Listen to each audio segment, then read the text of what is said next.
इंदिरा गांधी राष्ट्रीय मुक्त विश्वविद्यालय प्रस्तुत करता है विज्ञान और प्रौद्योगिकी में आधार पाठ्यक्रम के अंतर्गत एक कार्यक्रम। कोर्स कोड FST 1 खंड 4।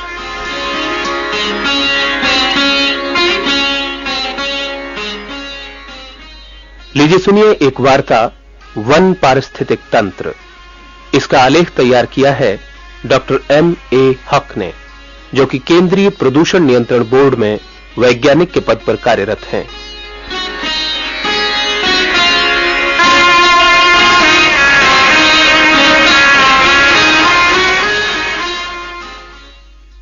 खंड 4 की यूनिट 14, 15 और 16 में आप पढ़ चुके हैं कि विभिन्न सजीव और निर्जीव घटक मिलकर किस तरह से पारिस्थितिक तंत्र या इकोसिस्टम बनाते हैं। इस कार्यक्रम में वन पारिस्थितिक तंत्र का उदाहरण लेते हुए हम इस बात की चर्चा करेंगे कि इस तंत्र के विभिन्न घटकों का संतुलन बिगड़ने पर क्या कुप्रभाव हो सकते हैं। हमारी पृथ्वी सौर मंडल का शायद अकेला ऐसा ग्रह है जहां जीवन उपलब्ध है। हो सकता है कि जीवन दूसरे ग्रहों पर भी हो, परंतु अब तक इसकी पुष्टि नहीं हो पाई है। जीवन की शुरुआत जल में हुई थी और अब भी जीवन का अस्तित्व पृथ्वी पर इसलिए है क्योंकि यहां जल पाया जाता है। दूसरी संपदाएं जो जीवन को बनाए रखने में मदद करती हैं वो हैं मिट्टी, हवा, पोषक तत्व इत्यादि। इनके अतिरिक्त पृथ्वी पर पाए जाने वाले अनेक जीव जंतु भी एक प्रकार की संपदा हैं। कोई भी जीवधारी बिल्कुल अकेला रहकर जीवित नहीं रह सकता। प्राणियों का जीवन एक दूसरे पर निर्भर करता है। इसे आप इस प्रकार समझ सकते हैं कि मनुष्य का जीवन बिना पौधों, जानवरों, बैक्टीरिया इत्यादि के संभव नहीं है। इसी प्रकार वृक्षों का अस्तित्व भी अकेले संभव नहीं है। उन्हें कई तरह से दूसरे जीव जंतुओं पर आश्रित रहना पड़ता है। इस प्रकार सारे के सारे जीव जंतु किसी न किसी रूप में एक दूसरे पर आश्रित हैं। पारिस्थितिकी या इकोलॉजी में इस प्रकार की इकाइयां जो आत्मनिर्भर होती हैं पारिस्थितिक तंत्र या इकोसिस्टम कहलाती हैं। किसी भी इकोसिस्टम में जीवित प्राणियों तथा निर्जीव वातावरण का आपस में तालमेल रहता है तथा ये दोनों साथ साथ ही रह पाते हैं। जीवित प्राणियों में पौधे, जानवर तथा जीवाणु आदि आते हैं तथा निर्जीव वातावरण में वायु, जल, पोषक तत्व इत्यादि आते हैं। इकोसिस्टम अलग अलग किस्म के तथा अलग अलग आकार के हो सकते हैं।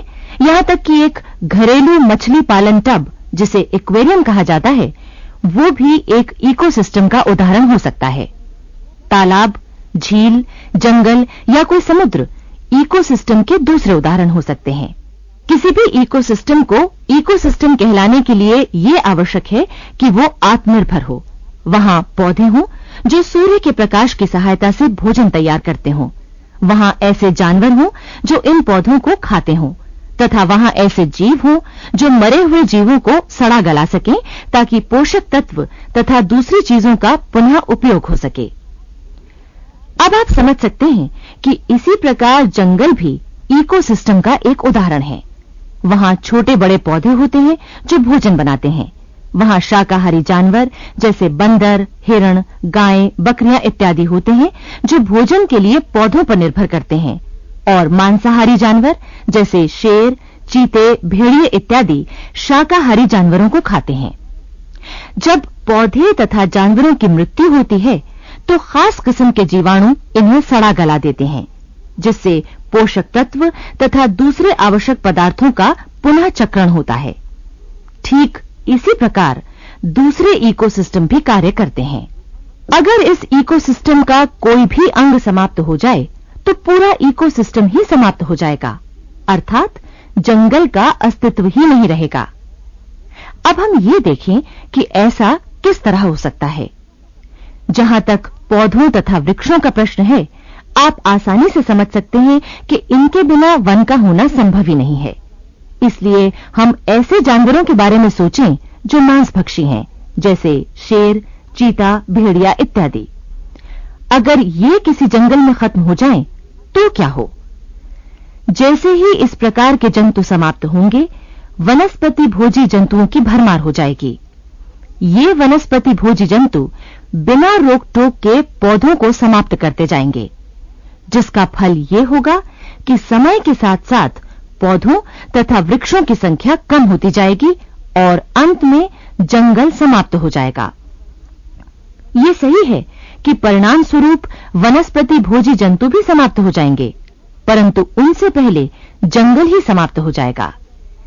ठीक इसी प्रकार अगर गलाने सड़ाने वाले जीवों का नाश हो जाए तो भी जंगल नष्ट हो जाएगा, क्योंकि उनके अभाव में न केवल मृतक पौधों एवं जानवरों का ढेर लग जाएगा, बल्कि पोषक तत्वों का पुनः उपलब्ध होना भी रुक जाएगा और इससे भी पूरे इकोसिस्टम का अस्तित्व खतरे में पड़ जाएगा। इससे निष्कर्ष निकलता है कि किसी भी इकोसिस्टम को अलग अलग खंडों के रूप में नहीं, बल्कि एक इकाई के रूप में देखा जाना चाहिए। इधर कुछ दशकों में आपने देखा होगा कि वन तथा वन्य प्राणियों के विषय में बहुत अधिक चर्चा हो रही है, खासकर इस विषय को लेकर कि इनका बचाव कैसे किया जाए। एक प्रश्न पूछा जा सकता है कि आखिर हमें इन जंगलों की क्या जरूरत है? इसका उत्तर बहुत स्पष्ट है। इन जंगलों का अस्तित्व न केवल इसलिए महत्वपूर्ण है कि इनसे हमें लकड़ी, रेशे, दवाइयां तथा अन्य कई उपयोगी पदार्थ मिलते हैं, बल्कि इन जंगलों पर ही मौसम भी निर्भर करता है। साथ ही ये जंगल ऐसे जीन्स का स्रोत भी हैं जिनसे नई प्रजातियों का विकास हो सकता है। चाहे पेड़ पौधे हों या जीव जंतु, किसी भी रूप में वन्य जीवन के समाप्त होने से सीधा प्रभाव ये होगा कि जंगल खत्म हो जाएंगे, जिनसे न केवल वर्षा, मौसम और धरती के आसपास के तापमान इत्यादि पर को प्रभाव पड़ेगा, बल्कि इससे बहुत बड़े पैमाने पर मिट्टी का कटाव आरंभ हो जाएगा। ये मिट्टी बहकर वर्षा के जल के साथ नदियों में जाएगी। वहां ये नदियों के बहाव के लिए बाधक सिद्ध होगी तथा बाढ़ का कारण बनेगी। आजकल हम लोग हर साल अपने आसपास की नदियों में जो बाढ़ देखते हैं, इसका मुख्य कारण यही है। जंगलों का विनाश कई कारणों से हो सकता है।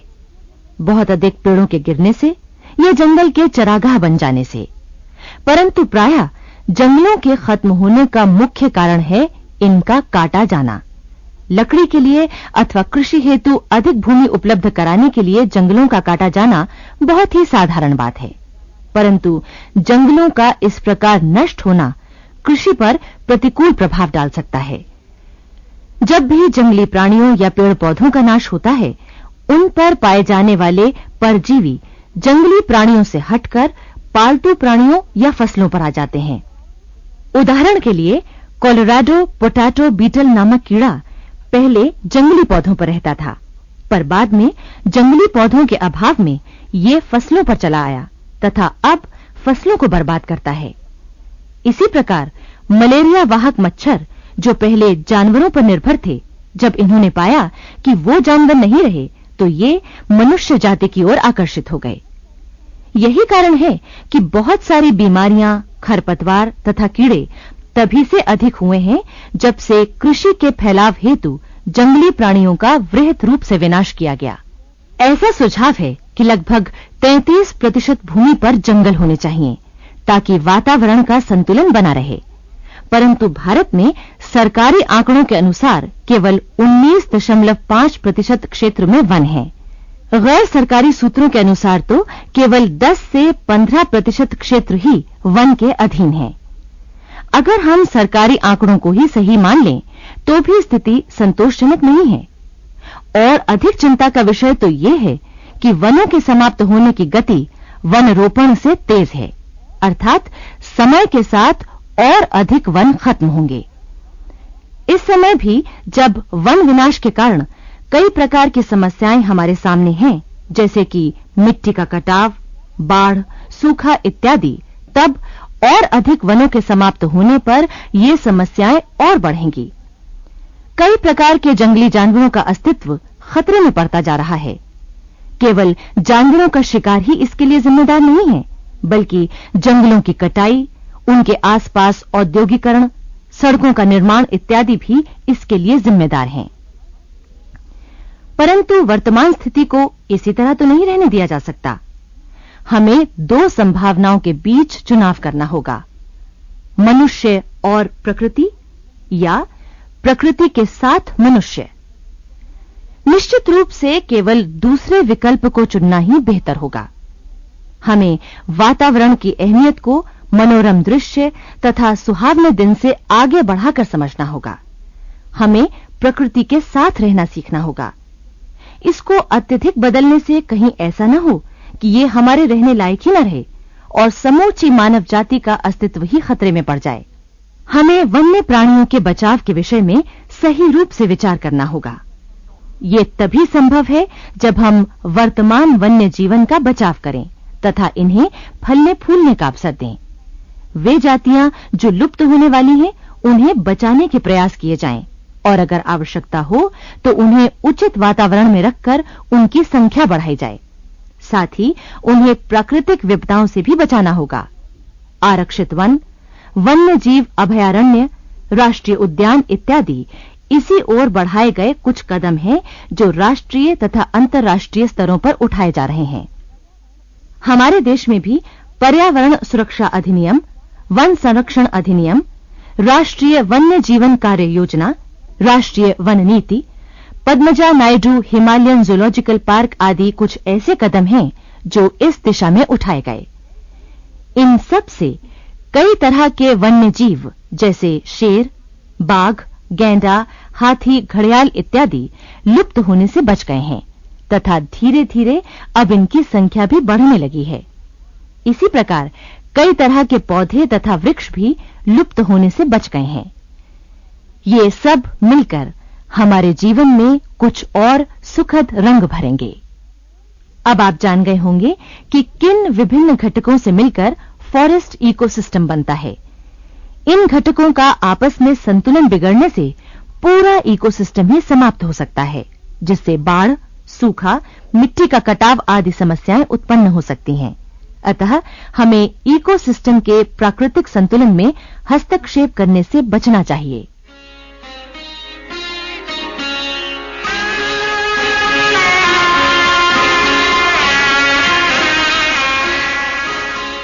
वन पारिस्थितिक तंत्र। अभी आपने ये वार्ता सुनी। आलेख तैयार किया था डॉक्टर M.A. हक ने तथा वाचक थी सुचित्रा गुप्ता। विषय संयोजक थे डॉक्टर S.S. हसन और प्रस्तुतकर्ता ओम प्रकाश देवल। यह कार्यक्रम इंदिरा गांधी राष्ट्रीय मुक्त विश्वविद्यालय के संचार प्रभाग द्वारा प्रस्तुत किया गया।